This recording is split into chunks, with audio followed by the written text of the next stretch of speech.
Hi friends, আমি সুমি নিয়ে চলে এসেছি তোমাদের কাছে আবারও ছোট্ট একটি ব্লগ। তো বলো বন্ধুরা, কেমন আছো তোমরা সবাই? আশা করি যে যেখান থেকে আমার ভিডিওটা দেখছো সবাই ভালো আছো, সুস্থ আছো। আমিও ভালো আছি। আর আজকে আবারও একটা আমের আচারের রেসিপি। আচারগুলো মানে করা হয়েছিল, কিন্তু ভিডিওগুলো ছাড়তে একটু দেরি হয়ে গেল বন্ধুরা, নানা কারণে। তো এগুলো হচ্ছে আমাদের গাছের আম। এই রিসেন্ট ঝড়টা হলো না, তখন আমগুলো পড়েছিল। তো মানে বেশি দেরিও হয়নি। তো ওই ঝড়ে আমগুলো পড়েছিল বলে তা আবার ভাবলাম চলো একটু আচার বানিয়ে রাখি। আবার যখন এতগুলো আম পড়েছে কী করবো, এর আগেও আম দিয়ে একবার চিনি দিয়ে বানিয়েছি, একটা গুড় দিয়ে বানিয়েছি টক ঝাল আচার। তো এই আমটা একদম অন্যরকম আচারটা। এই আচারটা খেতে দারুণ লাগে বন্ধুরা। গরম ভাতে বলো, জল ঢালা ভাতে বলো, তারপরে তেলটা দিয়ে মুড়িটা খেতে আহা দারুণ লাগে, একদম জিভে জল চলে আসছে এখনই আমার। তো এই আচারটার নাম হচ্ছে ঝুরি আচার, কাঁচা আমের ঝুরি আচার। তো আমি এর মধ্যে একটু ঘষে নেবো, মেয়েকে লাগিয়ে দিয়েছি কাজে। আর আমার মেয়ে এই সব কাজ করতে খুব ভালোবাসে, যেহেতু আমটা মানে আমের প্রতি ওর একটা লোভ আছে, ঘষছে এখান থেকে খানিকটাও খাবে আর কি, সেই কারণে ওর এত ইন্টারেস্ট আম ঘষা। আচ্ছা ঠিক আছে, চল ঘষে দে। তা দেখতেই পাচ্ছ একটু বড় বড় যেটা বড় দাঁড়াটা সেইটা দিয়ে ঘষেছি, যাতে একটু বেশ লম্বা লম্বা হয়। তো পুরোটা ঘষা হয়ে গেছে বন্ধুরা। আর যেহেতু আমগুলো না একটু রং ধরে গেছে, তো এখন তো ধরো পাকারই সময়, এই কিছুদিন আগে ঝড়টা হলো, তো সেই কারণে এরকম কালারটা এসছে। তার একদম পুরো কাঁচা আমের করলে সাদা সাদা হতো। তো একটু নুন হলুদ মাখিয়ে আমি এই একটা ঝুড়িতে রেখে দিলাম জলটা ঝরার জন্য। ঠিক আছে বন্ধুরা, আচারে তো জল থাকলে চলে না, তো জলটা ঝরার জন্য আমি এই ঝুড়িতে দিলাম।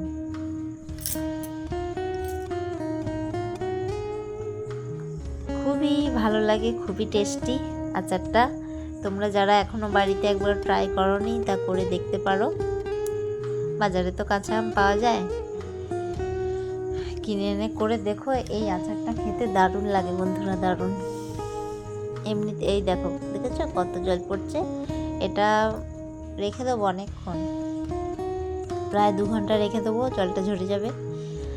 আর তা নাহলে একটু যদি সময় কম থাকে তো বন্ধুরা একটু হাতে করে চিপে চিপে করে নিতে পারো, তাতেও কোনো অসুবিধা নেই।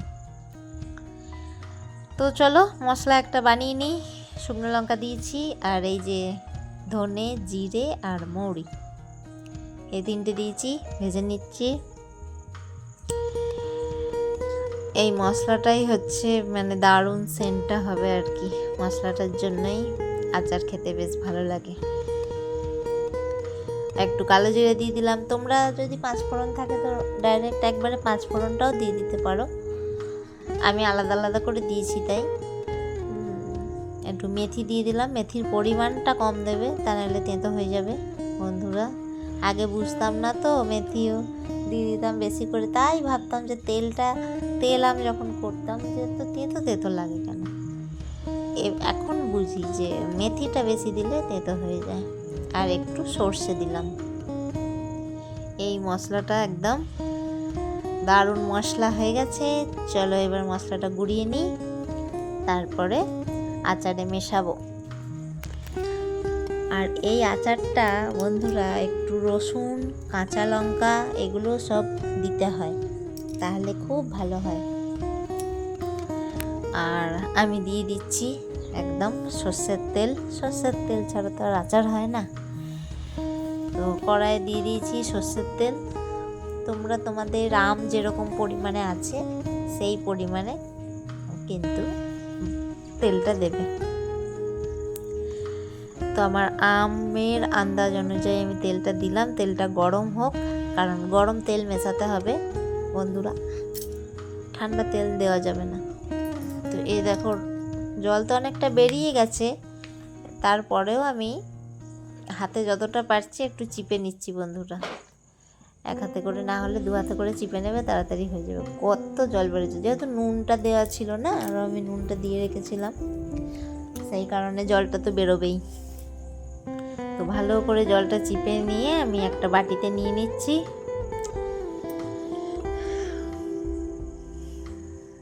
অনেকটাই হয়েছিল আচারটা আমার, শিশিটা বরঞ্চ তার তুলনায় ছোট হয়ে গেছিল, শিশিতে ধরছিল না।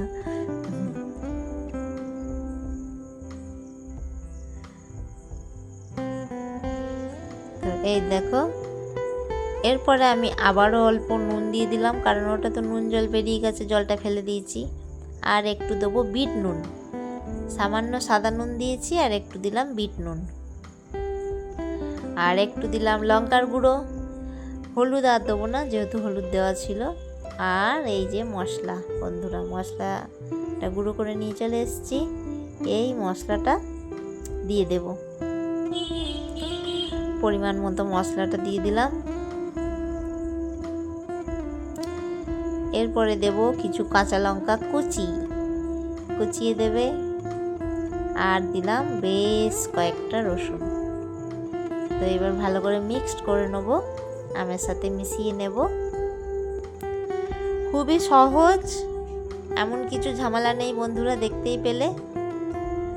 শুধু একটু জোগাড় করে নিয়ে করলেই হবে, খেতে দারুণ লাগে। তো এরপরে দেবো আমি তেলটা, যে তেলটা গরম করেছি সেই তেলটা দিয়ে দেবো। আর বন্ধুরা, এই আচারটা মানে তুমি রোদে না দিলেও চলবে, এমনিও রেখে দিতে পারো। তো দেখতেই পাচ্ছ তেল দিচ্ছি, একদম ধোঁয়া উঠে যাচ্ছে, গরম তেল দিয়ে দিলাম। তেল দিয়ে ভালো করে মিশিয়ে নেব আমের সাথে, যাতে সব আমের সাথে যাতে মিশে যায়। আর তেলটা একটু ওপরে ওপরে থাকবে, আমি তো শিশিতে দেবো, তো তখন ভালো করে তেল দিয়ে ভরে দেবো।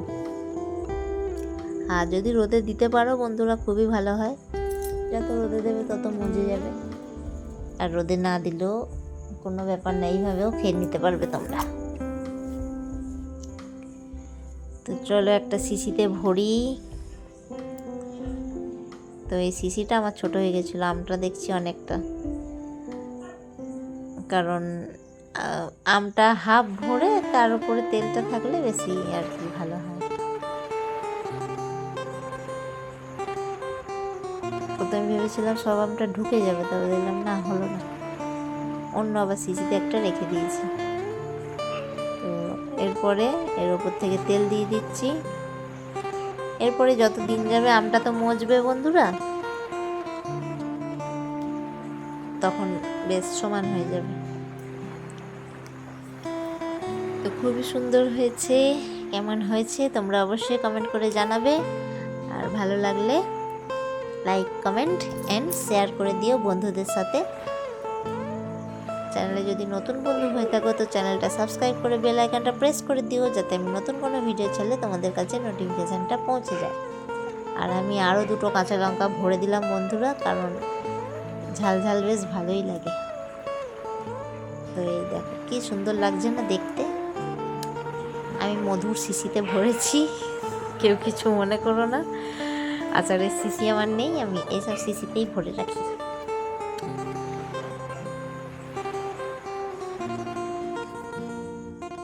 তো এই দেখো ফাইনাল লুক, কত সুন্দর লাগছে দেখছো দেখতে। আর এই রসুনগুলো যখন ভাত দিয়ে খাওয়া হবে বন্ধুরা, আহা দারুণ লাগে। তো সবাই সুন্দর সুন্দর কমেন্ট করে জানাবে কেমন হয়েছে। আমি তোমাদের বলছি দারুণ হয়েছে।